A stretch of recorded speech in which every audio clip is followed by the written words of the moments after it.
சிறுபான்மைங்கிற சிந்தனையே இழிவு. அதை தொடை தெரியும். என்னை தாழ்ந்தவன், நான் தாழ்த்தப்பட்டவன் என்று சொல்வதை நீங்க ஏற்கிறீர்களா?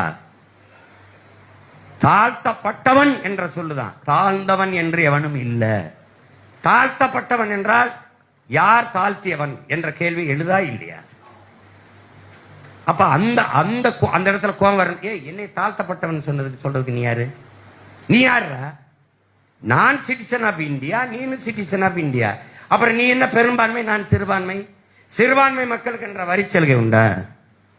18 விழுக்காடு ஜிஎஸ்டில இஸ்லாம் கிறிஸ்தவருக்கு 10 விழுக்காடு அப்படி ஏதாவது இருக்கா? இருக்கா? என்ன நீ எதுக்கு நீ இந்த சலுகை இருக்க?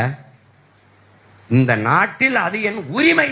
இந்த நாட்டின் குடிமகன், எனக்கான உரிமை. இந்த சலுகைன்னு சொல்லி அது ஒரு குறுகிய வட்டத்துக்கு அடிச்சு அதை அச்சப்படுத்தி சொந்த நாட்டு மக்களையே ஏதோ ஒரு வேற்று கிரகத்திலிருந்து வந்து குடியேறிவது போல தமிழர்கள் பூர்வீக குடி மக்கள் அவர்கள் விருப்பத்துக்கேற்ப இங்கே மதங்களை, மார்க்கங்களை, சமயங்களை தேர்வு செய்து கொண்டார்கள். இது இல்லைன்னா நாளைக்கு அது வேணான்னா மாறிக்கிற போறாங்க, இது இல்லைன்னா இது பண்ணாங்க. ஆனால் உலகத்தின் எந்த ஓரத்திற்கு போனாலும் அவர்கள் தமிழர்கள் என்பதில் எந்த மாறுதலையும் செய்ய முடியாது. அப்படி இருக்கும்போது நீங்க இந்த சிறுபான்மை என்ற சொல்வதை நாங்க ஏற்கல.